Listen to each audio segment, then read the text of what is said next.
déjà quelques personnes. Et bonsoir Nathalie. Bonsoir Mathieu.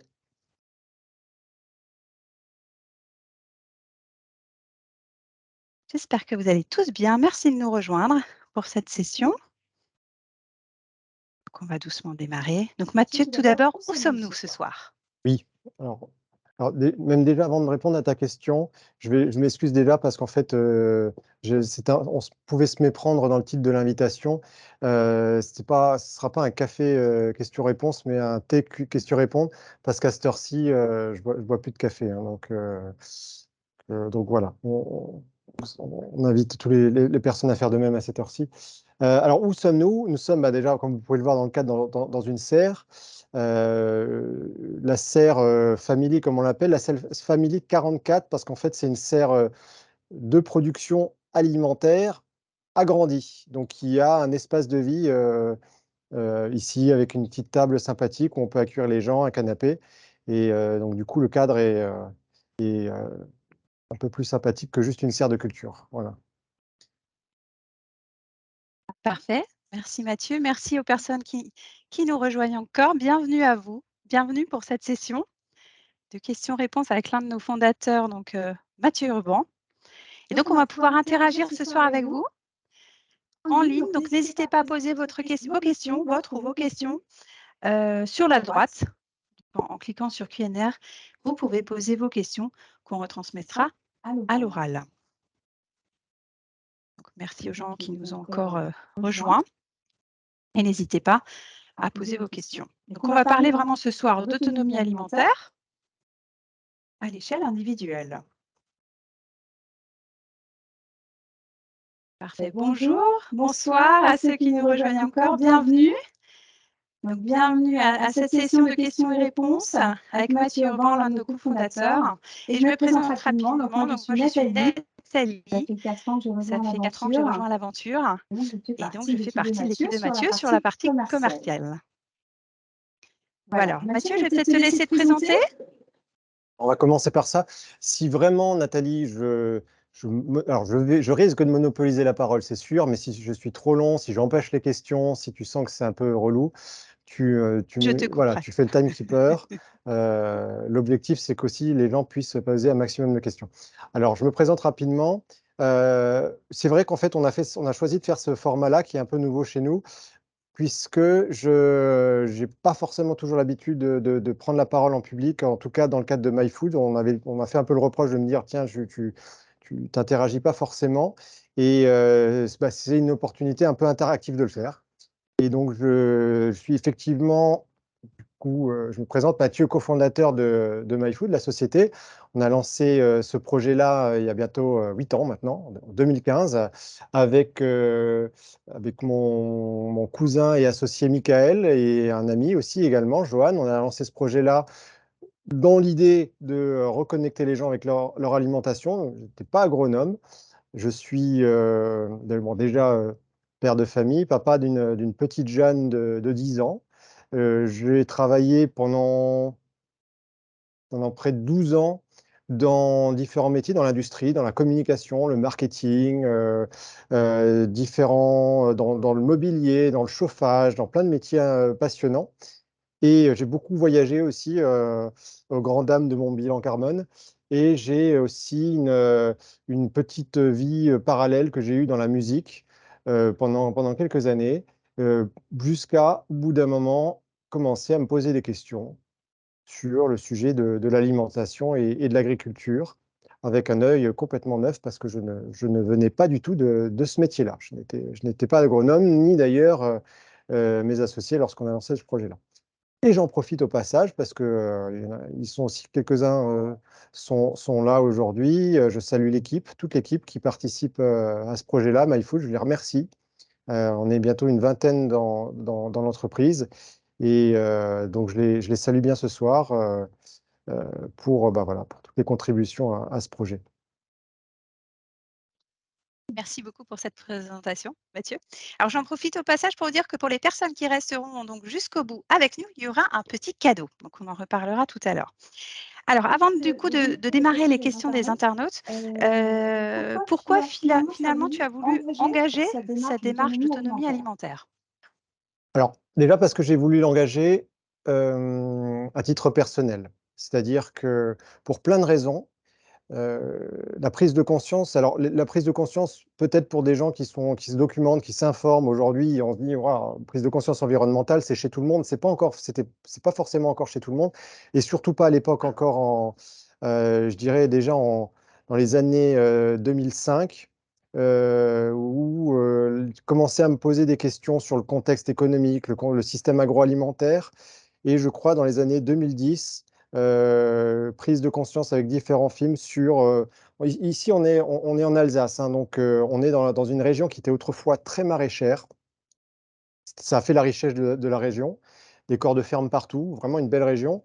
Et aujourd'hui, presque plus de maraîchage, et nos belles terres fertiles se sont transformées en terres de production de maïs, de betteraves, et ça nourrit plus les gens. Donc, quand on constate ça, quand on fait des kilomètres de voiture pour voir des champs de maïs qui servent à l'industrie, au bioéthanol ou autre, on se dit, il y a un truc qui tourne pas rond. Et puis quand on s'installe juste à côté d'un beau champ de vin blanc, de vigne, et qu'on n'a même pas le droit de sortir en été parce qu'on se fait arroser de produits chimiques, et pendant même un ou deux jours, on peut même pas sortir et prendre le vélo, on se dit, il y a vraiment un truc qui tourne pas rond. Et puis aussi d'autres sujets qui ont commencé à me préoccuper sur voilà, l'impact de l'alimentation sur la santé, et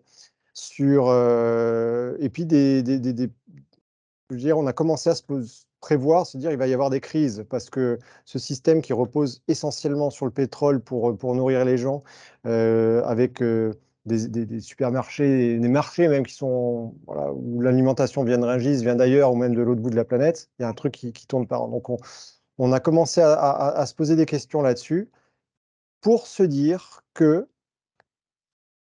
la solution qui pourrait peut-être venir bousculer un petit peu tout ça, ça serait l'autoproduction alimentaire.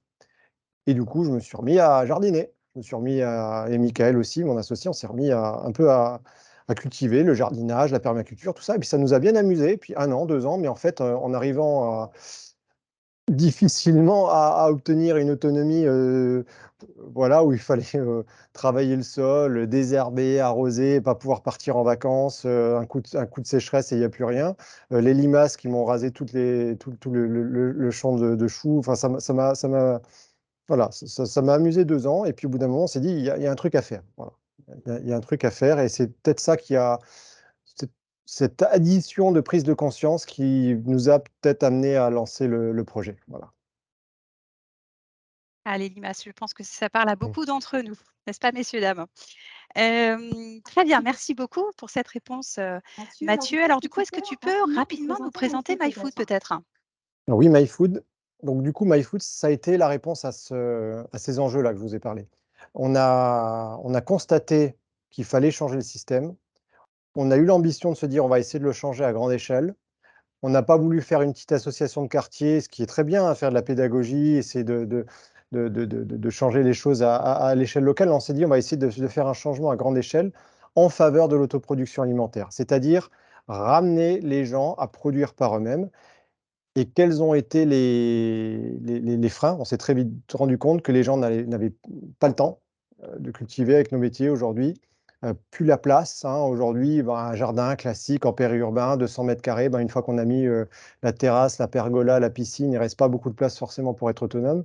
La connaissance, deux générations, on voit encore peut-être certains se souviennent de grands-parents qui étaient autonomes sur un petit jardin. On s'est rendu compte que ça, c'est oublié. Ça a été effacé par une génération. Et puis les aléas climatiques qui mettent la pression de plus en plus sur le système, sur la production. Tout ça a fait qu'on s'est dit, bah, on va développer un outil d'autoproduction alimentaire, accompagné d'un écosystème, d'une communauté, pour arriver à produire chez soi facilement. Voilà. Et dans une logique voilà, d'entreprise industrielle, avec un produit clé en main qu'on va pouvoir délivrer partout, en Europe, à l'international, pour vraiment redonner aux gens la possibilité de produire par eux-mêmes. Voilà. C'est ça le projet MyFood. Et aujourd'hui, bah, ce projet-là, bah, c'est une entreprise, c'est 20 salariés, c'est une présence dans près de 25 pays, c'est près d'un millier de serres installées, et c'est une croissance qui ne s'arrête pas au gré des crises et des inquiétudes, des pénuries, de l'inflation qui amène de plus en plus les gens à se dire, bon, bah, finalement, si je faisais par moi-même, ça serait pas bête. Voilà. Et tout à fait. Et c'est aussi pour ça que chacun d'entre nous, nous avons rejoint la société MyFood. Très bien. Alors, nous sommes maintenant un peu plus d'une trentaine de personnes dans la session. N'hésitez pas si vous avez des questions, hein. Donc, vous pouvez cliquer sur conversation en haut. Vous aurez du coup un onglet qui va s'ouvrir et vous pouvez poser vos questions. N'hésitez pas, on est là justement pour ça. Si certains d'entre vous veulent prendre la parole également, vous pouvez également lever la main, ce que vous trouverez en haut, si vous le souhaitez. Très bien. Alors, du coup, selon toi, quel est l'avenir pour nos sociétés concernant le modèle alimentaire aujourd'hui? Alors, bon, faut être optimiste, premièrement, même s'il y a beaucoup d'indicateurs qui peuvent générer de l'inquiétude. De toute façon, quand on est dans un scénario d'inquiétude, c'est paralysant. Donc, ça sert absolument à rien. Donc, en fait, la question à se poser, c'est quelles sont toutes les actions qu'on peut prendre à l'échelle individuelle pour changer le système. Je pense que le premier constat, c'est que tout repose aujourd'hui sur une ressource qui est celle du pétrole et qui a rendu les choses très faciles, très disponibles au niveau de l'agriculture, au niveau des machines agricoles, la révolution verte, au niveau des engrais qui ont boosté le rendement pardon, de l'agriculture, la circulation des biens, la circulation des produits alimentaires. Tout ça, le premier constat, c'est de se dire, bah, ça risque pas de durer. Voilà. Et on a eu déjà on va dire des annonces, et c'est très sympathique, vaut mieux que ce soit déjà des alertes qu'un gros crash. On a eu déjà des alertes des limites de ce système, hein. Il y a déjà eu, voilà, on a vécu la crise Covid, des pénuries, pas pouvoir aller en magasin. Là, on a une autre alerte qui est en ce moment, qui est celle de l'inflation, qui commence à nous dire qu'effectivement, le prix de ce qu'on paye en magasin n'est peut-être pas le prix réel des produits. Et on a aussi une autre réalité, c'est l'épuisement des sols agricoles, des sols qui, si on ne met pas d'engrais azotés, si on ne met pas d'engrais minéraux, ne produisent plus grand-chose. Et aussi le fait qu'il y a une concentration, une distribution de la production alimentaire qui ne se situe pas, notamment sur le frais, là où on consomme. Et ça, c'est problématique. Et je pense que ça, c'est un des plus gros problèmes. C'est-à-dire qu'aujourd'hui, on devrait être en mesure de pouvoir consommer tout ce qui est légumes frais, légumes, fruits et légumes. Je ne parle pas des céréales, je ne parle pas éventuellement de la viande, même si c'est quand même bien de le consommer localement. Il faut une agriculture qui produise localement pour ça. Et tout ce qui concerne l'ultra frais, le quotidien, bah ça, on devrait tous être encore en train de le produire localement. Voilà, et ça ne doit pas faire des kilomètres, ça devrait être à côté. Déjà pour des raisons écologiques, mais pour aussi des raisons aussi de santé. Parce qu'un légume, une fois aujourd'hui qu'il a voyagé, il a perdu de la fraîcheur et ça ne nourrit plus. Voilà.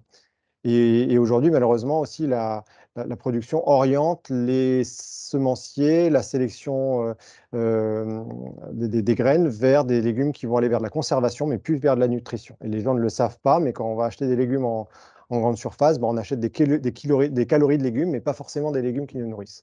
Donc, il va falloir ramener ça localement. Donc ça, c'est une grande tendance qu'il faut amorcer, qu'on essaye, nous, d'amorcer en avance de phase, avant qu'on n'ait plus le choix. Voilà. Très bien, merci Mathieu. Alors du coup, on a quelques questions qui sont plus techniques, hein, donc d'où viennent les mottes? Est-ce qu'on peut fabriquer soi-même, la nourriture pour les poissons? Est-ce que les graines peuvent être ressemées, et cetera? Est-ce que tu peux un petit peu plus nous en dire sur cette partie-là? Alors effectivement, beaucoup d'entre vous peut-être ont rejoint cette session aujourd'hui pour avoir des questions déjà sur le produit en lui-même, sur MyFood. Bon, j'en profite au passage pour dire que si vous êtes un peu curieux, vous allez découvrir sur le site euh, euh, énormément de ressources, parce qu'en fait, la dynamique de MyFood a été une dynamique open source, de partage de savoir, de partage de connaissances, nourrir le bien commun par la formation. Et on essaye de donner, et on donne, je pense, un maximum d'informations techniques sur le produit, sur la démarche, sur l'accompagnement, déjà sur le site, à travers un Wikipédia open source qui se trouve sur le site, que vous pouvez accéder, et qui va vous donner vraiment une large vue sur le produit dans sa technique, le produit dans son installation, dans ses prérequis, dans le produit dans son usage, des vidéos, des tutos, comment utiliser le produit. Et aussi, du coup, la possibilité de s'inscrire pour demander à l'équipe de vous faire visiter la serre en virtuel si ça venait à vous intéresser.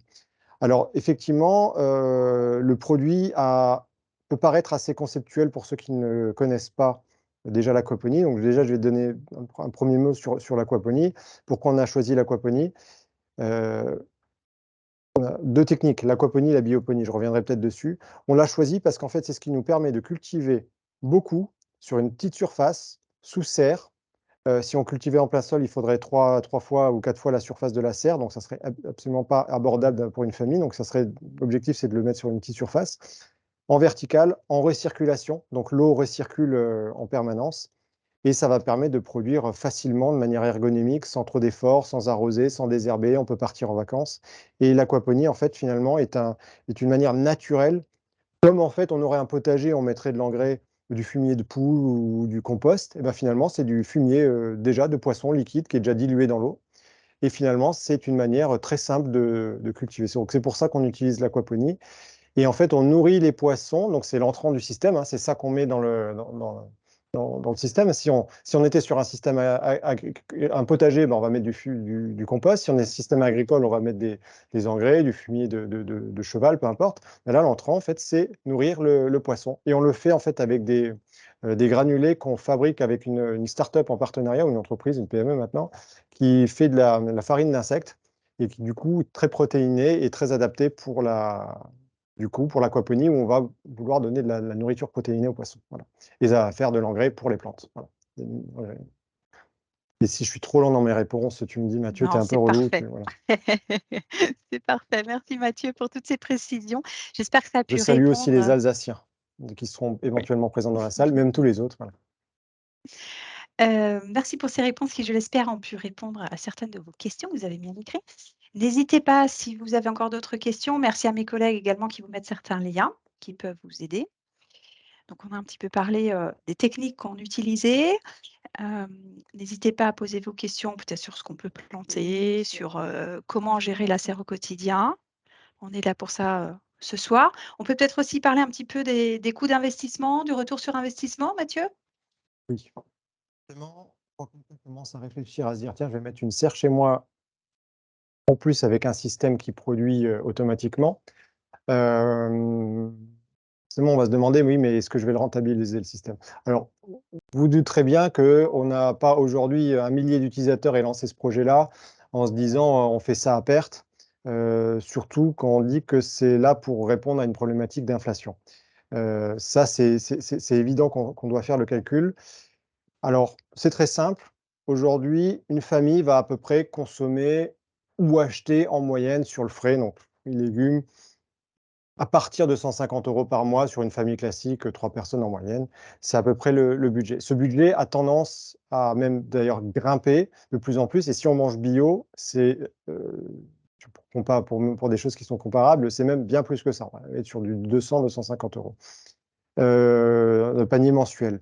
Donc, ce qu'il faut, c'est que l'investissement puisse se comparer à ça et qu'on puisse avoir un retour sur investissement raisonnable. C'est-à-dire ce que je produis, l'équivalent d'à peu près 150-200 € par mois, se retrouve dans un étalement de l'investissement de la serre qui va me produire autant. Alors, on va produire à peu près 60-80% du besoin avec la serre. Alors, pourquoi pas 100? Parce qu'il faut aussi ajouter éventuellement, on ne va pas faire tous les légumes racines, notamment, et aussi des pommes de terre ou des courges, des choses comme ça qu'on ne va pas faire dans la serre. Donc, installer des bacs également à l'extérieur de permaculture qui vont prendre un peu de volume sur l'extérieur pour faire de la pomme de terre, de la courge ou autre chose. Là, même des carottes ou autre. Là, on va pouvoir atteindre éventuellement les 100%. Mais donc, sur un besoin d'une serre, bah, ça va être, on a cherché à avoir un retour sur investissement qui soit de l'ordre d'à peu près 5 ans. Donc, en 5 ans, en mettant ce budget-là dans le magasin, bah, on va le mettre plutôt dans la serre. Et au bout de 5 ans, bah, on aura payé sa serre. Et au bout de 5 ans, bah, on ne payera plus que les consommables, qui sont effectivement la nourriture des poissons, les mottes ou les graines. Voilà, ça, c'est à peu près les consommables principaux. Très bien. Bienvenue à ceux qui nous rejoignent en cours de route. Alors, Clémentine, vous avez levé la main. Je vous en prie, vous pouvez mettre en route votre micro. On vous écoute. Alors, J'ai l'impression qu'il y a plein de questions, effectivement. On va essayer oui, de répondre à toutes les questions. oui, merci à mes collègues. Vous pouvez cliquer sur les 3 petits points normalement et mettre en route votre micro, Clémentine. Et sinon, effectivement, je crois qu'il y a ce magnifique onglet Q&R qui Tout permet de à poser fait. aussi des questions ou dans la barre de conversation, Conversation, n'hésitez pas. tout à fait. N'hésitez pas, entre-temps, on va peut-être prendre un petit peu les autres questions. Alors, oui, alors, il y avait des questions sur les Tu m'as demandé tout à l'heure, il y a graines. quelqu'un qui n'a pas Oui, demandé si on pouvait faire sa nourriture pour poisson, soi-même, tout à fait. sa nourriture pour poisson. Oui, on peut le faire, bien entendu, sauf que ça doit être une nourriture qui doit être très protéinée, et notamment protéines animales, par exemple, c'est pour ça qu'on recommande de la farine d'insectes, euh, ou, euh, ou des soja, enfin voilà, toutes des choses qui vont être assez protéinées. Maintenant, ce qu'il faut savoir, c'est que pour que ce soit minimum automatisé, il faut que ce soit en granulé, et parce qu'on a un distributeur de granulés. Sinon, il faut venir 2 fois par jour nourrir les poissons. C'est pas très pratique. Donc, du coup, le faire soi-même et faire une extrusion pour faire des granulés secs qui se font automatiquement, c'est plus compliqué. Donc, c'est pour ça que forcément, on recommande, si on veut pouvoir partir plusieurs jours ou partir en vacances, d'avoir et puis aussi parce que l'alimentation, elle est calibrée, elle est régulée, et au moins on est sûr de la pérennité, de la santé des poissons. Donc, c'est pour ça forcément qu'on va recommander d'avoir une alimentation, de commander les granulés qui sont sur notre boutique. Alors, c'est pas vraiment de ça qu'on vit. On cherche pas, nous, contrairement à... En fait, on est à contre-pied un peu de cette économie de la fonctionnalité où on cherche absolument à ce que les gens soient captifs, qu'ils aient des abonnements, qu'ils achètent des consommables, sans citer de marque, Nespresso ou autre, mais...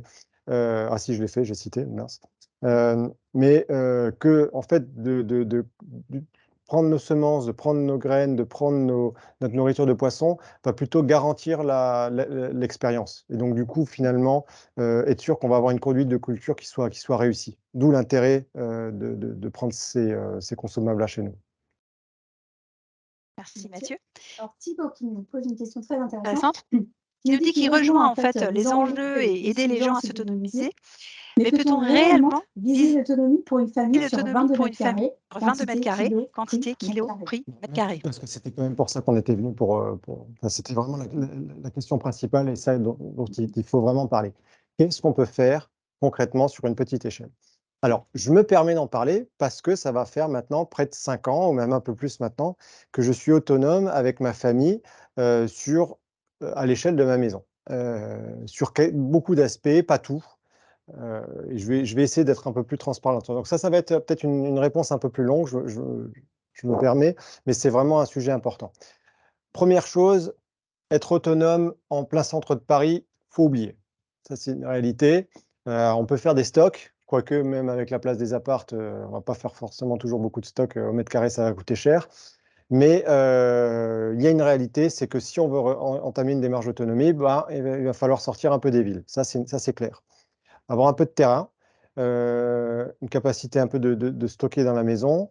Alors, qu'est-ce qu'on peut faire pour être autonome? Dans mon cas, c'est déjà une logique d'écosystème. La serre est bien sûr l'outil principal, central de la logique de production parce que ça va produire tout le frais.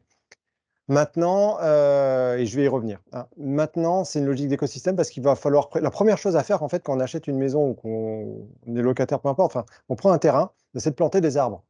Des arbres parce que les fruits, ça ne pousse pas dans la serre. En tout cas, certains fruits poussent dans la serre, mais pas tous. Donc, premier réflexe, un pommier, un mirabilier, un prunier, un noisetier, enfin voilà, pour avoir une partie, selon la place qu'on a, mais déjà de fruits qu'on va pouvoir conserver, faire des conserves, faire du séchage. Et cette partie-là, fruits, déjà, est déjà très importante. On plante les arbres en hiver, hein, en tout cas dans automne-hiver, la saison où on peut le faire, hein. Deuxièmement, pensez à la partie aussi production de protéines. Pour ça, il y a la mode des poules qui reviennent. Ceux qui n'ont pas encore démarré l'élevage de poules à domicile, 3, 4 poules simplement, vous allez avoir 3, 4 œufs tous les jours. C'est pas aussi compliqué que ce qu'on croit, ou gênant, ou bruyant, ou des mauvaises odeurs, non. Un poulailler, ça s'autonomise, ça s'automatise. On va mettre une porte automatique, on va mettre de l'eau automatique, voilà, et ça permet déjà de couvrir cette partie-là facilement. Et déjà d'avoir des œufs tous les jours. On peut même faire pondre les œufs en hiver, ou les poules en hiver, en leur donnant un peu de pain avec du vin, truc de grand-mère, mais ça marche. La serre permet de produire également des poissons. Hein. Si on fait des carpes, bon, on peut produire jusqu'à une trentaine de kilos de poissons par an, c'est pas rien. Des poissons qui vont aller jusqu'à 500 grammes. Réfléchir aussi peut-être à refaire sa volaille. Hein. Quand on voit le prix du poulet au magasin, ça commence à faire peur. Donc se dire, tiens, refaire sa volaille, c'est lapin, peu importe. Ça peut paraître effrayant, effectivement, quand on l'a jamais fait. Mais bon, d'un autre côté, il va falloir trouver aussi des solutions parce que manger un steak tous les jours, ça va plus être possible non plus, quoi. Donc, refaire un peu sa volaille. Et donc, du coup, à l'échelle de la serre, moi, voilà, avec ma famille, je suis peu présent. Je ne suis pas là la semaine. Enfin, en tout cas, souvent en déplacement. Ma famille, donc, on consomme pas mal de légumes. Et donc, ce qui se passe, c'est que la serre va produire la totalité de ce qu'on a besoin en salade, en choux, en aromates, en légumes racines, en tout cas les principaux, parce que j'en fais aussi un peu à côté, des oignons, des poireaux, en hiver de la mâche, des épinards, des radis, enfin vraiment tout le panier de légumes. On peut faire tous les légumes dans la serre. Donc plus on va diversifier, plus on va avoir la diversité. Je fais énormément de conserves. Alors, il y a un coup de bourre généralement en août-septembre où on va commencer à faire des conserves. Du coup, ça me permet d'en avoir pour tout l'hiver et de faire une année complète. Comme je vous disais, dans les bacs à côté, faire des pommes de terre. J'arrive avec les bacs à côté, plus aussi un petit bout de terrain, à être 365 jours autonome en pommes de terre. Je n'en achète jamais. Je n'achète jamais de carottes ou de betteraves parce que j'en fais dans la serre et aussi un peu à côté. Les carottes, betteraves que je conserve dans des bacs, des congélos qui ne fonctionnent plus, dans lesquels j'ai mis du sable. Et quand on met des carottes dans du sable, ça dure toute une année également. Parce que les gens ne savent pas forcément, ça ne consomme rien. On conserve simplement dans du sable. Donc je fais, comme je vous disais, beaucoup de carottes, de lactofermentation. Ça me prend un peu de temps. Je fais aussi des choux et une quinzaine de kilos de choux que je fermente dans des pots en grès. Ça me fait de la choucroute et toute l'année, pareil, j'ai de la choucroute. Voilà. Que je mange cru ou cuit. Bref, plein de petites choses comme ça fait que il ne me reste plus qu'à acheter des céréales et éventuellement de la viande. Voilà. Et du laitage, sachant qu'on peut même faire ces laitages végétaux facilement, voilà, un mixeur. Mais en combinant toutes ces petites initiatives, si vous avez un éleveur pas loin de chez vous qui fait du lait, on va vous récolter votre lait. C'est pas très très compliqué de faire de la crème ou du beurre. Moi, j'ai une baratte. Et on peut vraiment arriver à. Alors, il faut y consacrer un peu de temps. Mais franchement, on prend ce temps-là de Netflix ou de la télé ou des activités qui servent à rien et on le remet sur l'essentiel. Ben voilà. De toute façon, il va falloir aller un petit peu vers ça, de toute manière. Longue réponse, mais oui, c'est possible. Voilà. Parfait. Alors Rémi qui nous pose également une question très intéressante. Dans le cadre de notre démarche, finalement, quel est le bilan carbone d'une Serre Family 22 tout équipée? C'est une excellente question puisque à la fois, il faut avoir un retour sur investissement financier, mais il faut aussi qu'il y ait un retour sur investissement environnemental. C'est-à-dire que, alors, aujourd'hui, on focalise beaucoup le débat sur le carbone. C'est un aspect, effectivement, le carbone est un aspect qui est d'ailleurs un bon indicateur de mesure, mais qui n'est pas le seul. Il faut regarder l'énergie consommée, les ressources consommées, l'impact sur l'écosystème. Il y a une bonne méthode qui s'appelle l'analyse de cycle de vie dans laquelle on a fait la démarche, qui donne tous ces indicateurs-là, en tout cas qui en donne beaucoup. Les sols, l'eau, enfin l'impact sur les sols. Ça parle de l'usage aussi, de l'impact dans l'usage, l'impact dans la fin de vie. Et en fait, la question, c'est est-ce que si on produit, c'est-à-dire qu'on installe une serre qui consomme, qui a utilisé de l'aluminium, du verre, du plastique, du bois, ces éléments-là, est-ce que c'est plus intéressant d'utiliser et de produire dans cette serre-là plutôt qu'effectivement d'acheter des légumes qui ont été produits en conventionnel, qui ont voyagé, qui ont été emballés très souvent, surtout sur du bio. Hein. Je ne sais pas si vous avez remarqué, mais acheter du bio en supermarché sans plastique ou qui n'a pas trop voyagé, c'est même déjà c'est compliqué. Donc, c'est pour ça, bien entendu, il vaut mieux acheter sur les producteurs locaux. Mais même ça, ce n'est pas toujours évident parce que quand on va acheter chez des producteurs en local, on va acheter son panier et puis au bout de 2 jours, c'est fané, ça a perdu son contenu nutritif et en plus, on va en jeter beaucoup. Donc, l'idée de faire dans la serre, c'est de consommer que ce qu'on a besoin en frais. Donc, il y a très peu de rebut. Il y a très peu on jette très peu de choses avec la serre, pratiquement rien en fait. Donc, il y a cet aspect-là à prendre en considération. Il faut savoir, c'est que plus d'un tiers de la production alimentaire mondiale finit à la poubelle, à la production ou même voilà, en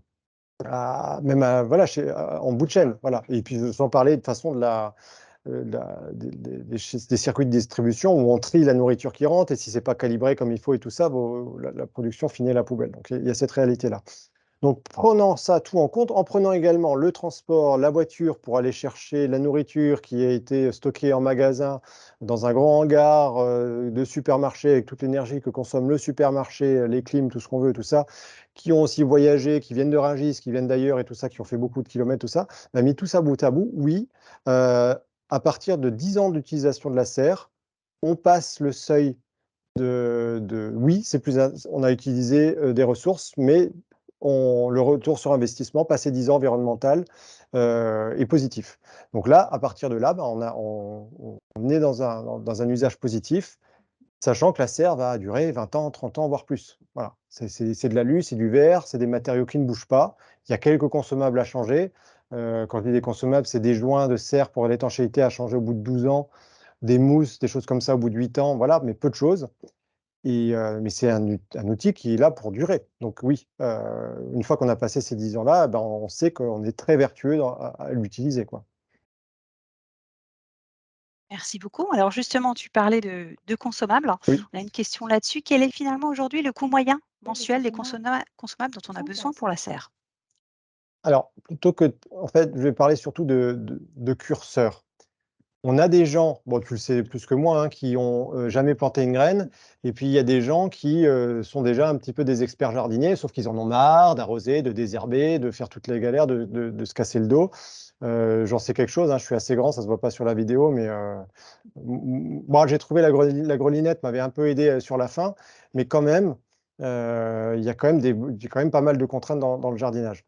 Donc, je suis parti, c'était quoi la question? Le coût moyen Oui, le coût mensuel des moyen mensuel. consommables. Oui, mais d'ailleurs, dans le jardinage, il y a pas mal de coûts finalement, hein, parce qu'effectivement, on investit, on prend des outils, il y a beaucoup de choses dans lesquelles il faut investir. Dans la serre, en fait, ça va dépendre si on est où on en est dans cette expertise de jardinier. Si on est hyper engagé, qu'on sait déjà tout faire soi-même, qu'on fait même ça, certains voilà, veulent faire ça, récupérer ses graines, sa nourriture, tout ça. En fait, il y a pratiquement rien à acheter. On pourrait même faire ses modes. Enfin, dans l'absolu, on pourrait se débrouiller sans pas grand-chose, mis à part l'abonnement connectivité, 39 € par an. On pourrait se débrouiller quasiment tout seul. Sauf que, comme je le disais, vaut mieux utiliser nos semences, vaut mieux utiliser la nourriture de poissons ou l'engrais végétal si on fonctionne en bioponie. Et là, si on utilise, je veux dire, le minimum syndical qui va être l'engrais ou la nourriture des poissons, les semences, les modes de culture, on va en avoir à peu près pour aller 150, 80 par an max. Voilà. Après, on peut choisir vraiment d'être complètement pris en main dans l'expérience. Il y aura toujours un retour sur investissement, ça restera toujours intéressant, mais on va utiliser tout l'accompagnement, comment dirais-je,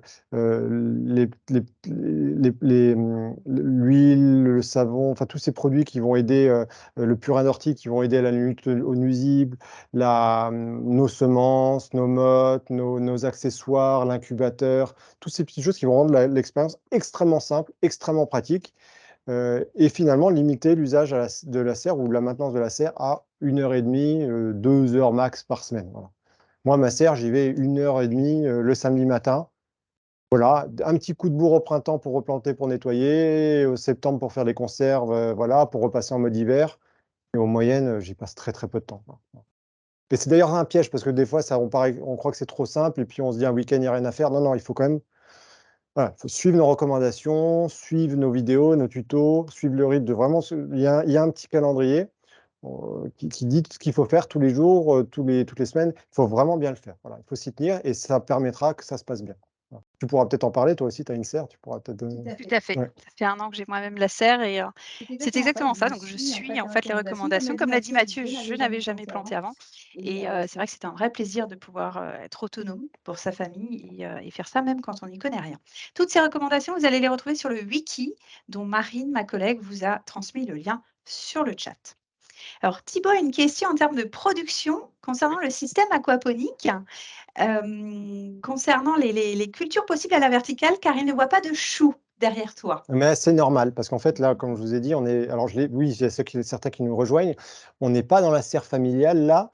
On est dans la serre, ce qu'on a appelé la F44, qui est une serre double avec un espace de vie, qu'on utilise pour accueillir. C'est un lieu social. On accueille des réunions, des entreprises. C'est installé dans des écoles, en pédagogie, dans des EHPAD, dans des entreprises. Et donc, du coup, on fait ici des cultures un peu plus ludiques. Des fleurs comestibles, des fraises, bon, il y a du comestible aussi, mais ici, ce n'est pas dans une optique de nourrir une famille, c'est plus dans une optique d'accueillir du monde. Voilà. Mais dans la serre familiale, en gros, ce qu'on peut faire dans les colonnes verticales, c'est à peu près tout. Quand je dis vraiment, c'est vraiment tout, sauf les racines qui ont des bulbes qui poussent dans la terre, principalement les carottes, les panais, les betteraves, Les pommes de terre. les pommes de terre, voilà. On peut faire certains bulbes qui sortent à l'extérieur, des oignons poireaux, des radis, choses comme ça, choux raves.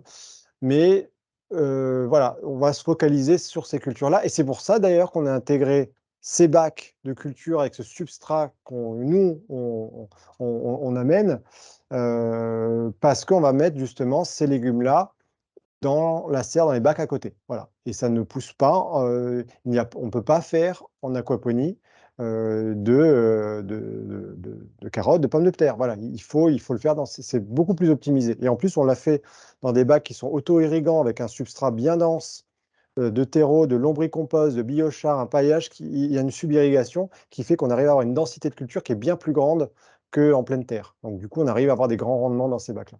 Donc on peut tout faire. Ce que je ne recommande pas de faire dans la serre néanmoins, c'est les pommes de terre, c'est dommage, parce que ça n'a pas beaucoup de valeur ajoutée, il vaut mieux le faire dans le terrain à côté, ou comme je disais, dans les bacs qu'on va mettre à l'extérieur de la serre en plus. Les grosses courges, ça, on peut, mais ça se balade quand même, hein, ça prend de la place, hein. Donc autant le faire plutôt à l'extérieur de la serre, ça fonctionne assez bien. Et en plus, c'est un légume qui se conserve. Donc on va faire ces courges de saison, hein, on respecte les saisons avec la serre. Et on va faire des courges qu'on va garder tout l'hiver, si elles sont bien gardées à la cave. Voilà. Donc voilà. Mais sinon, tout le reste, on peut faire tous les légumes. Tout à fait. Donc, du coup, je pense que ça répond en partie à votre question, Marty, concernant les bacs de perma. Donc, il y a bien une récolte conséquente. Ce que vous voyez derrière Mathieu sont les petits bacs, hein, pour répondre à des normes qui permettent en fait aux fauteuils PMR, merci, aux fauteuils roulants de pouvoir passer. Donc, c'est pour ça qu'ils sont un peu plus petits que ceux qu'on peut avoir dans la Family 22, les classiques. Et on a même de très grands bacs. Vous retrouvez toutes ces informations sur notre site et notre wiki. Oui, c'est pour vous teaser aussi à prendre contact avec les membres de l'équipe pour qu'ils vous fassent une visite virtuelle de la serre. Oui, pour vous montrer Just, tout ça just for en you. réel. Voilà, On est là en pour privé. ça. Ouais. On a également une question plus sur la partie installation pour les gens qui sont dans le sud. Oui. Est-ce que ça pose un souci, le climat chaud par exemple ou à contrario peut-être les climats un peu plus frais? Alors, contrairement à l'idée reçue, je ne sais pas si vous avez déjà voyagé, hein, mais on peut voir des grandes serres de culture. Quand je dis des grandes serres, c'est ces immenses serres de culture. Et on va retrouver des immenses serres de culture au Danemark comme en Tunisie. Donc, c'est que ce n'est pas pour rien. C'est-à-dire que même dans les endroits où le climat est frais, la serre est utile. Et à l'inverse, dans les climats où il fait très chaud, la serre est utile aussi. Nous, on a nos serres qui sont installées en Espagne, au Portugal, au Qatar, dans le sud de la France. Pourquoi? Parce que la serre va protéger des aléas, des variations. Elle va protéger des variations froides. Donc, effectivement, on va avoir une inertie de serre qui va permettre de maintenir les cultures d'hiver tout l'hiver dans la serre. On ne va pas faire de basilic, de tomates en janvier, il ne faut pas rêver non plus. Il y a quand même besoin de lumière, de pollinisateurs, d'une certaine température pour avoir ces conditions-là. Et ce n'est pas l'idée. Par contre, on va pouvoir avoir des tomates qui vont durer tardivement ou commencer plus tôt. Ça, c'est sûr, c'est pratique. Et donc, la serre va protéger du froid en hiver. elle va protéger du vent, elle va protéger de la grêle, elle va protéger des variations de température nuit-jour, et elle va protéger du soleil. Où il fait très chaud, quand il va faire très chaud en été, quand on a un potager, bah, quand ce n'est pas en irrigation continue et que le soleil tape directement sur les plantes, et bah, du coup, les plantes sont en souffrance. Et ceux qui ont un gros potager, qui se disent ah, « je ne peux pas partir en vacances, et puis le voisin, il n'est pas là, il est en vacances aussi, et puis j'ai personne à qui demander », mais on est assez ennuyé. Donc du coup, la serre permet d'irriguer en permanence les racines, de faire des économies d'eau parce qu'en circulation, hein. On réutilise même l'eau de pluie, donc on peut ne pas utiliser l'eau du réseau. Et on va, du coup, avec la toile d'ombrage professionnelle de la serre, protéger du soleil en direct, faire de la luminosité indirecte. Il y a une ventilation, il y a une ventilation mécanisée, des ouvertures automatiques. Enfin, il y a tous les dispositifs qui permettent d'avoir une gestion climatique optimum pour protéger de la chaleur. Donc, ça fonctionne très, très bien dans le sud de la France ou dans les zones où il fait très, très chaud. Même au contraire, ça protège en fait de la chaleur. Par contre, quand il fait très, très chaud dans le sud, il faut avoir double porte avant ouverte, arrière aussi, que l'air circule bien pour éviter qu'il fasse plus chaud dans la serre qu'à l'extérieur. Toutes ces recommandations, bien sûr, on vous les donnera aussi Mm. lorsqu'on aura l'occasion d'échanger avec vous de manière individuelle, bien sûr. Alors, du coup, on a une question concernant les fruits. Donc, en dehors des Oui. fraises, que peut-on faire d'autre? Alors, c'est pour ça que je parlais d'écosystème tout à l'heure, parce qu'en fait, l'objectif, c'est à son échelle, c'est bête de faire venir des fruits d'Espagne, d'Italie, du Chili, peu importe. Il faut essayer d'en faire un maximum sur son terrain. Tout ce qui va pousser dans des arbres pousse dans des arbres et pas dans une serre. Sauf effectivement de mettre, et dans cet espace double, c'est pour ça que d'ailleurs il y a des particuliers qui installent cette double serre de 44 mètres carrés même chez eux, parce qu'ils vont utiliser cet espace pour mettre des petits arbres. Citronniers, orangers. Il y a même, j'ai vu là récemment, des tout petits arbres qui produisent des pommes, des fruits, des poires sur de la densité. Donc ça peut fonctionner sous serre. Maintenant, ce qu'on va faire plutôt en natif, ça va être des fraises, des melons, des pastèques. Voilà, c'est principalement ce genre de fruits qu'on va faire. Et vous allez aussi, peut-être en bordure de serre, penser à planter des framboises, des mûres, du cassis, des choses qui vont rester là, qui repoussent tous les ans. Et c'est bien de le concevoir. Donc ça, il n'y a pas besoin de la serre pour ça. Sauf que de le mettre à côté de la serre, ça va pouvoir éventuellement ombrager sur le bas de la serre en été sur la partie qui n'est pas protégée par la toile d'ombrage. Donc il y a aussi une complémentarité à réfléchir avec ces genres de fruits. Voilà ce que je peux dire sur les fruits. Pas de bananes, pas de noix de coco, pas de dattes. Va peut-être falloir aussi se déshabituer peut-être petit à petit à manger ces fruits-là, malheureusement. Quoique, avec le réchauffement, c'est pas... Enfin, voilà. Très bien, merci beaucoup. Par rapport à l'hiver, à Oui. contrario, quel est le temps moyen d'utilisation du poêle et peut-on s'en passer finalement? Alors, c'est très dépendant. Je ne peux pas faire une réponse générique parce que c'est très dépendant de là où vous habitez. Si vous êtes dans les Alpes, en altitude, au bout d'une certaine altitude, c'est nécessaire. Ici, en Alsace, avant, il y en avait besoin souvent. Mais en fait, vu que les hivers sont plus très très froids, on l'allume presque plus. En Belgique, ça va peut-être être nécessaire. Partie nord, ça va être nécessaire. Euh, Ça devient de moins en moins, 12e moitié nord de la France, indispensable. Mais c'est quand même très très pratique parce que comme je disais, il faut essayer de limiter les variations. Donc le fait de chauffer en début de matinée ou d'avoir un thermostat, ça va permettre de limiter les variations et d'augmenter la productivité et aussi d'avoir un hors-gel de sécurité. Donc ça peut être intéressant. Il y a aussi un aspect confort parce qu'on a peut-être des réticences en hiver quand il fait froid, que les journées sont courtes, d'aller dans sa serre travailler alors qu'en fait on pourrait avoir vraiment du rendement. Donc le fait de venir, de monter, d'avoir 15-20 degrés juste le temps où on vient dans la serre pour travailler, c'est aussi agréable. Et aussi, certains l'utilisent en jardin d'hiver. On vient, on met une petite table, on se met en intersaison, on chauffe un peu et on profite du volume de la serre. Voilà. C'est pas... Mais on a des gens qui installent même des poêles dans le sud de la France ou autre parce qu'ils sont contents d'utiliser la serre en hiver. Voilà. Donc là, pas de réponse unique. Ça va dépendre de là où vous êtes et ça s'étudie au cas par cas. Voilà. Tout à fait. Pas trop vite? Non, Euh, ça va. non, c'est parfait. Pollinisation. Parlons Oui. pollinisation.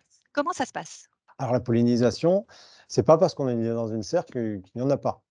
Ce qu'il faut savoir, c'est que la pollinisation pour les légumes feuilles n'est pas utile.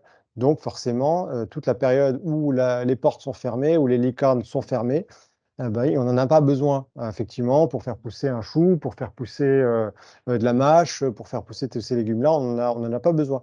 Donc là où on commence à en avoir besoin, en l'occurrence, ça va être maintenant, hein, on est en plein, on va rentrer au mois de juin, pour les fleurs, pour les fraises, pour les courgettes. Donc là, effectivement, la serre, elle a l'avantage d'être ouverte, parce qu'effectivement, il y a des lucarnes automatiques, les portes s'ouvrent. Je recommande aussi fortement, toujours dans une logique d'écosystème, de planter des fleurs. Moi, ce n'est pas mon réflexe naturel spontanément, parce que tout ce qui ne se mange pas, ça ne m'intéresse pas. Mais effectivement, les fleurs, ça aide à avoir un écosystème autour de soi. Si vous avez la possibilité d'installer même une ruche ou deux, pas loin, pas trop près non plus, mais pas loin, ça permet aussi de multiplier les pollinisateurs. Bon, ils sont les bienvenus, on les accueille. Et après, il y a aussi des méthodes bâtir plus mécaniques, manuelles, pour arriver à faire des choses. Si à un moment donné, vous avez, imaginons, vous êtes dans des zones où il y a peu de pollinisateurs. On sait la souffrance aujourd'hui dans ce domaine-là, on sait qu'on en a de moins en moins, où certaines zones il y a beaucoup d'abeilles qui meurent. Donc, du coup, il y a des méthodes aussi pour arriver à le faire soi-même. Voilà. Bon, je ne vais pas rentrer dans les détails. Il y a toutes les informations aussi qu'on peut retrouver sur notre wiki là-dessus, si on a envie d'en savoir plus sur comment arriver à le faire un petit peu soi-même. Voilà. Et côté poisson, du coup, par Oui. exemple, les truites, comme nous l'indique effectivement Carole, n'aiment pas trop les températures trop chaudes, au-delà de 26 degrés. Qu'est-ce qu'on peut faire par rapport à ça? Qu'est-ce qu'on peut faire comme poisson? Est-ce qu'on peut faire d'autres poissons que des poissons rouges ou pas? Alors, déjà, je vais remettre un élément de contexte. On est en hors-sol. Pourquoi? Parce que ça permet déjà de ne pas arroser, d'y passer très peu de temps, de ne pas avoir de substrat à renouveler, de pouvoir planter debout, d'avoir des colonnes de culture qui font à la fois biofiltre et en plus support racinaire, c'est-à-dire biofiltre, c'est-à-dire qu'ils vont filtrer l'engrais végétal ou des poissons pour le transformer en minéraux assimilables par les plantes. C'est ce qui permet de densifier les cultures. Donc tous ces avantages-là, tous ces bénéfices, du coup, permettent amènent des contraintes, enfin pas des contraintes, mais amènent certains critères qu'il faut respecter. Et donc du coup, la première contrainte, c'est le fait d'avoir un entrant pour que ça fonctionne en hors-sol. Et cet entrant-là, il y en a de deux types, et nous, on en a retenu deux. On ne fait pas d'hydroponie à proprement parler, parce que l'hydroponie, telle que, je ne sais pas si vous savez ce que c'est, l'hydroponie, c'est la culture à partir d'engrais minéraux solubles qu'on va trouver dans des magasins. Et donc, on va directement avoir ses engrais minéraux directement solubles dans l'eau, qui viennent très souvent, malheureusement d'extraction minière du Maghreb ou d'ailleurs. Donc, c'est pas du tout écologique, et à terme, ça ne sera pas durable. Donc le hors-sol tel qu'on voit les fraises ou les tomates d'Espagne, ça ne pourra pas durer non plus, ce schéma-là. Donc, on a besoin d'avoir des engrais ou des entrants qui soient organiques, naturels. Donc, soit c'est le poisson, soit c'est l'engrais végétal. Donc, c'est pour ça que je vais en parler aussi. Je vais parler de la bioponie. Je ne rentrerai pas trop dans les détails, mais ce qu'il faut savoir, c'est qu'on peut faire fonctionner la serre avec de l'engrais, l'engrais végétal qui est à base de purin, d'ortie, de jus de lombricompost. Enfin, il y a différentes compositions à l'intérieur de ce jus qui font que c'est très facile. Il suffit de le mettre dans l'eau et ça irrigue les cultures et ça les fertilise. Maintenant, pour les poissons, donc le poisson a besoin d'être un poisson qui va produire des déjections qui apportent de l'azote, des protéines pour faire pousser utilement les légumes. Donc du coup, avec la nourriture associée. On peut mettre des poissons d'ornement. Donc, je suis un peu long dans mon introduction, mais j'y réponds, hein. On peut mettre des poissons d'ornement. Pourquoi? Parce que très souvent, les gens se disent je veux le faire de manière naturelle, mais je n'ai pas envie de consommer les poissons. Alors, je réponds tout de suite à éventuellement une question. Le le bien-être animal, les poissons, ils sont dans des bacs et tout ça. Un poisson, il vit dans l'eau. En général, ils aiment bien vivre dans l'eau. Et quand on leur donne tout l'écosystème qu'ils ont besoin, c'est-à-dire de l'eau, une eau bien oxygénée, de la nourriture, bah, il y a des indicateurs, hein. Quand un poisson il est en bonne couleur, il se nourrit, il circule, il se reproduit, c'est que le poisson il va bien. Voilà. Donc il y a des indicateurs de bien-être. Donc on a juste la densité qu'il faut. On est beaucoup moins dense que dans l'aquaculture. L'aquaculture, on peut des fois aller jusqu'à du 80 kg du mètre cube d'eau. C'est énorme. Nous, ici, on ne dépasse pas les 20-30. Voilà, donc ça va. Les poissons, ils ont largement la place. Donc on ne va pas non plus mettre de l'espadon, du saumon, des gros. Voilà, donc c'est des poissons déjà, c'est de l'eau douce, c'est pas de l'eau de mer. Donc on peut tirer une croix sur des poissons qui malheureusement sont des poissons d'eau de mer. On ne peut mettre que des poissons d'eau douce. Et on va mettre donc soit des poissons d'ornement, du poisson rouge, carpe-koi, des poissons voilà, qu'on est content d'avoir, qui sont jolis, qui font plaisir aux enfants, qui vivent longtemps. Les carpe-koi peuvent vivre très longtemps, des fois même plus longtemps que nous, hein. L'espérance de vie n'augmente plus. Et sinon, on peut éventuellement mettre des poissons comestibles. Plus on va vers des bons poissons qui sont sympas à manger, plus c'est des contraintes et c'est compliqué et je ne recommande pas à tout le monde de le faire. Par exemple, est-ce qu'on peut faire des truites? Oui, mais pas partout. C'est très compliqué, il faut que l'eau soit très fraîche, très oxygénée. Il faut être dans des zones, en altitude, dans les zones fraîches. Il faut avoir beaucoup de suivi. On peut le faire, mais nous, on a mis l'accent vraiment sur les légumes plus que sur l'aquaculture. Par contre, il y a des poissons comestibles, on va dire, très corrects, comme la carpe, par exemple. Moi, voilà, c'est ce que je fais à mon échelle. Je fais des carpes, je les mange, c'est très bon, bien grillé, avec des légumes, c'est impeccable. Mais voilà, on n'est pas obligé de faire du comestible, c'est un plus. Voilà. Question que nous posons souvent en entretien, Oui. nos futurs pionniers, les plans. Est-ce que ce sont des plans F1? Est-ce que ce sont des plans traditionnels? Comment fonctionnent nos agronomes? Alors, vaste débat que celui de la graine, de la semence. Parce qu'on pourrait en faire un question-réponse dédié juste à ce sujet-là et on va pas le faire ce soir. On est vraiment dans une démarche engagée chez MyFood. Donc, bien entendu, on cherche à être dans le contre-pied d'un système qui aujourd'hui essaye de s'accaparer le vivant. C'est une réalité surtout, hein, s'accaparer les codes génétiques, les semences, s'accaparer les terres. Enfin voilà, on est dans une démarche de réappropriation. Donc il y a plusieurs possibilités. C'est-à-dire que soit à son échelle individuelle très engagée, on décide de se focaliser sur la préservation de la biodiversité. Dans ce cas-là, on peut très bien utiliser des semences paysannes, des semences anciennes, des semences qu'on va récupérer soi-même la graine et la réutiliser. Ça marche dans la serre. Je ne peux pas, moi, vous donner des garanties de culture parce que, bien entendu, ça va dépendre de la variété. Ça va peut-être marcher, ça va peut-être pas marcher. Je peux pas. Si vous faites ça, c'est très bien pour la biodiversité, c'est très bien pour la préservation des variétés. Mais ça sera votre expérience de culture personnelle et je ne pourrais pas vous dire, vous ne pouvez pas me dire: «Oui, mais ça ne marche pas. Oui, mais je ne sais pas quelle est ta semence». Voilà, donc c'est un point à prendre en considération. Nous, notre démarche, on va chercher à avoir le compromis entre la semence bio, la semence, sélectionnée. Alors F1, ce qu'il faut savoir, F1, il y a eu un gros amalgame qui a été fait, parce que dans l'agriculture céréalière, Heu, on s'est mis à inciter les agriculteurs à acheter des semences F1, non reproductibles, en tout cas qui se ressèment pas, qui forcent les semenciers à racheter, du maïs, du blé, aux semenciers qui veulent en vendre et donc du coup, forcément là, du coup, ça les met en prison. Ils sont victimes de cette solution-là. C'est très rare pour le maraîchage. Il faut savoir, c'est très, très, très rare de trouver des semences qui sont stériles, qui ne se ressèment pas. Donc, quand vous voyez F1, ça ne veut pas dire que c'est une semence qui soit déjà qui soit OGM. Déjà, premièrement, c'est interdit en Europe. Il n'y a pas d'OGM en Europe, en tout cas de graines, de semences OGM en Europe. Et deuxièmement, les F1, c'est des semences qui sont sélectionnées d'une certaine typologie, qui ont été mises au catalogue, et sur lequel, quand on va les planter, on va avoir la variété qui est sur la petite image, sur la petite photo. Voilà, ça ne veut pas dire autre chose que ça. Alors l'avantage du F1, c'est que du coup, on va savoir ce qu'on va avoir, on a une garantie de rendement. On en a un peu, mais la plupart ne sont pas, je crois, F1 chez nous.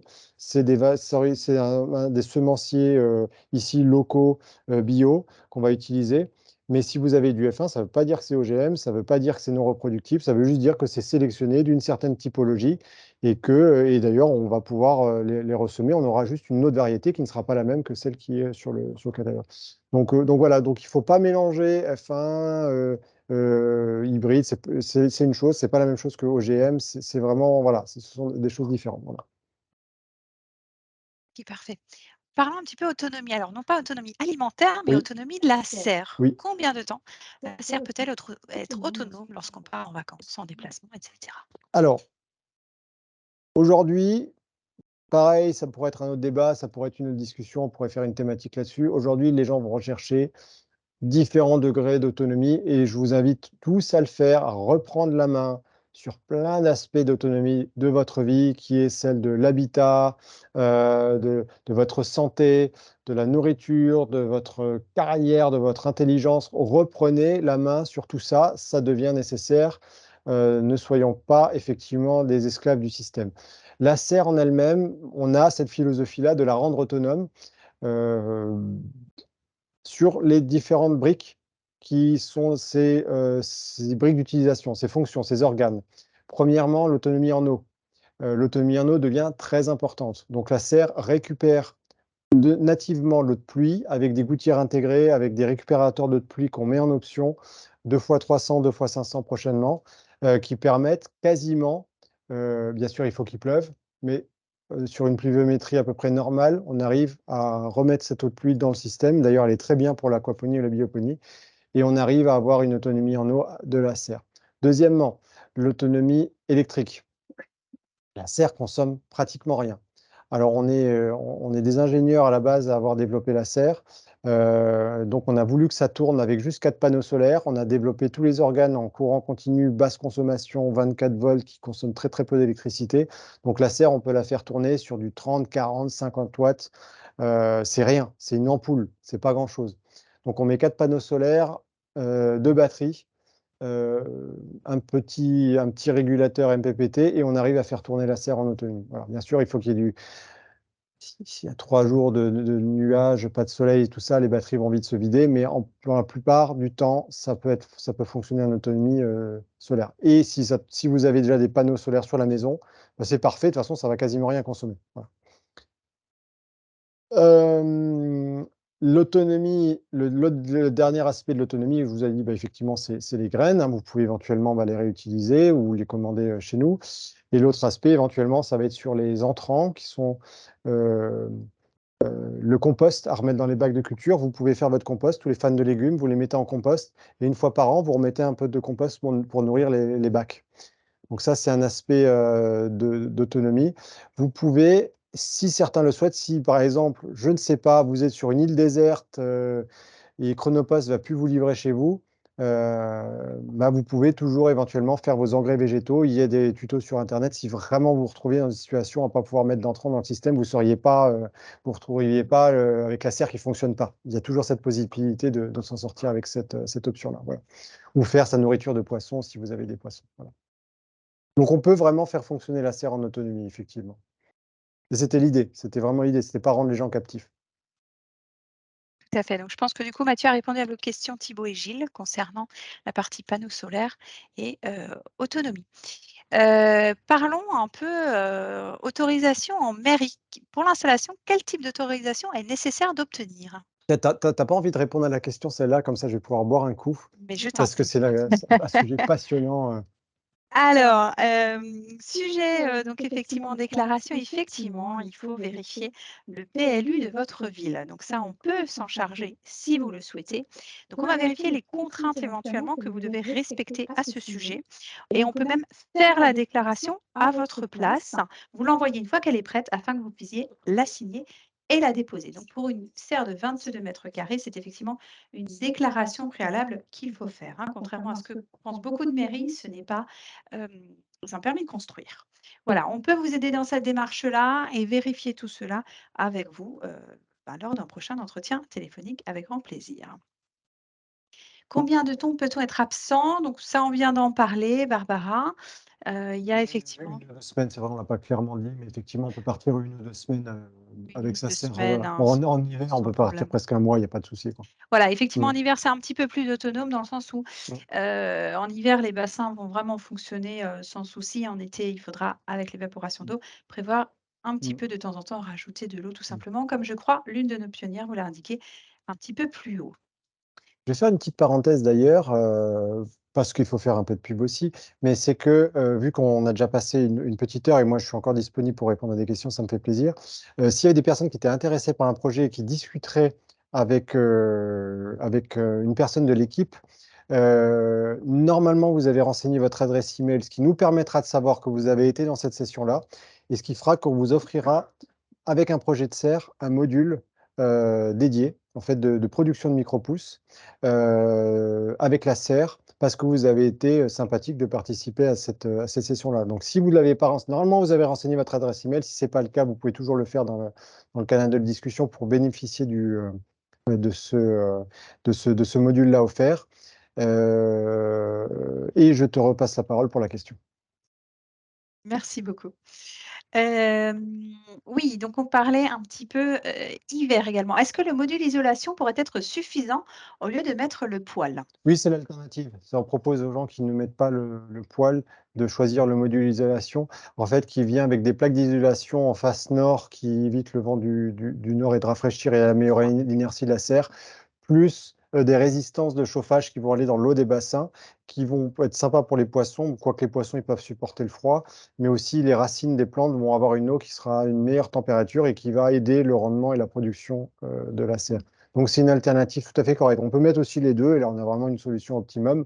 Mais oui, plutôt que le poêle, mettre ce module d'isolation. Donc ça, c'était quelqu'un qui avait déjà un peu regardé, parce que s'il sait ce que c'est, Tout c'est à fait, je crois bien, ouais. Johan. Donc j'espère qu'on a répondu à votre question. Donc ça, c'est effectivement quelque chose, on pourra, nous, les conseiller, vraiment vous conseiller au mieux par rapport à votre situation géographique et ce que vous souhaitez faire. Est-ce que le cadeau est valable même si on a l'intention de faire de l'aquaponie en 2025? Voilà, je dis, n'attendez peut-être pas 2025, hein, je ne sais pas combien vont coûter les légumes en magasin d'ici là, ou si on en aura encore, mais voilà. Mais bien sûr, on le fera, oui. Voilà. Quel est le meilleur moment très bonne question. Quel est le meilleur moment pour programmer une installation, Mathieu? Alors, le meilleur moment, on peut démarrer toute l'année, mais le meilleur moment, c'est le moment, comme en ce moment où il fait bon, puisque la température, en fait, il y a ce qu'on appelle le cyclage. Sans rentrer dans la technique, on a quelque chose qui est important. Lorsqu'on installe une serre, on a envie que l'écosystème, comme un sol qu'on va labourer, il a besoin de se stabiliser. On a besoin de développer l'écosystème bactériologique dans la serre et dans les colonnes de culture. Et donc, du coup, quand il fait bon, ça se développe plus vite. Donc, on peut très rapidement mettre en culture, mettre en eau, mettre en culture quand il fait bon. Voilà, donc là, c'est idéal pour lancer encore des cultures d'été, voire si vous l'installez la serre courant été, démarrer des cultures d'automne et avoir des beaux rendements pour la deuxième partie de l'année. Voilà.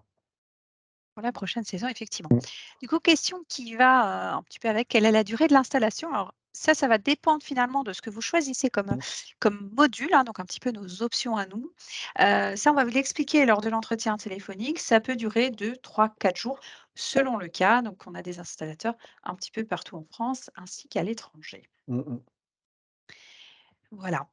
Très bien. Est-ce que vous avez encore des questions, messieurs, dames? Est-ce que certains d'entre vous peut-être souhaitaient prendre la parole? Oui, alors nos installateurs, même quand il fait froid, installent, merci Maïté, du coup, je crois, pour votre retour. Ce pauvre Michel, oui, il faisait froid, ça peut arriver. Merci à vous. Très bien. Est-ce que vous avez encore des questions? Ouais, salut un passage, effectivement. Il y a des utilisateurs de serre qui sont de la communauté, de nos pionniers qui sont là, je les remercie. Je les remercie déjà d'avoir fait la démarche, et je les remercie de nous soutenir, de parler de nous.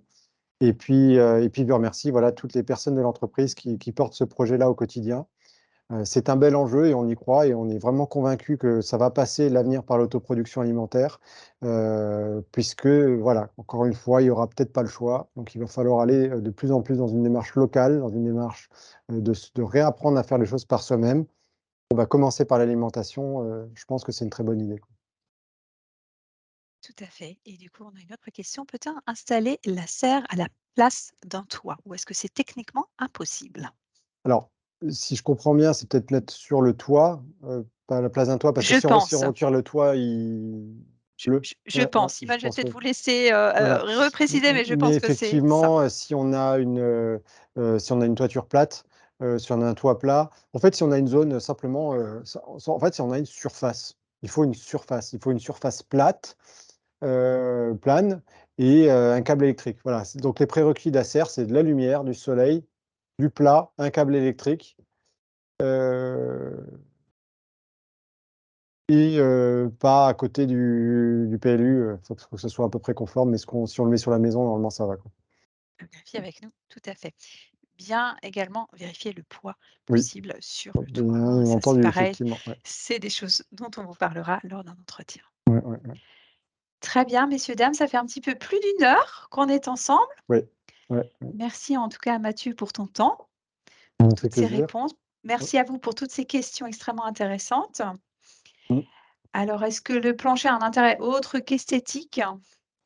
Et Oui, oui, je le sais parce que chez moi, j'ai mis des graviers et je m'en mords les doigts et je vais installer un plancher parce qu'en fait, les feuilles qui tombent, bah, on est obligé de les ramasser. On peut pas pa C'est difficile de passer un coup de balai sur du gravier et donc du coup, c'est cet aspect de qu'est-ce qu'il y a à faire tous les jours ou toutes les semaines dans sa serre? Bah, c'est aussi ramasser les feuilles, évacuer. Donc le plancher, un coup de balai, donc ça reflète un peu moins la lumière que du gravier clair, c'est sûr, mais ça a quand même l'avantage d'un coup de balai et c'est propre dans la serre, voilà. Donc c'est pas que, sympa. pas que Mmh, esthétique. voilà. Voilà. S Alors, est-ce qu'on peut laisser la dalle à nu? Oui, on peut laisser la dalle à nu et Oui, marcher directement sur la dalle. On peut même oui, peindre la dalle d'une couleur claire, sauf oui. erreur de ma part, Mathieu, afin de refléter le soleil, ce qui n'est pas mal non Alors plus. en fait, voilà, c'est-à-dire que dans des zones, voilà, si la dalle n'est pas peinte ou claire, ça va avoir l'avantage de l'inertie, hein. La dalle va stocker de la chaleur et ça va avoir de l'inertie. Par contre, si on est dans des zones où il y a peu de luminosité, ça peut être je dirais un bon complément à la luminosité. Ça rajoute de la luminosité indirecte et c'est pas mal de faire ça, oui. Très bien. Eh bien, écoutez, merci à tous pour toutes ces questions. Merci Maïté encore pour vos retours que je vois au fur et à mesure. Merci pour vos présences. N'hésitez pas à revenir chacun, vers votre conseiller si vous avez encore des questions et nous vous souhaitons à toutes et à tous une excellente soirée. À très Merci bientôt. Nathalie, ça m'a fait plaisir d'être là et puis Merci voilà, Mathieu. on refera peut-être ça l'année prochaine. Merci. Merci à tous.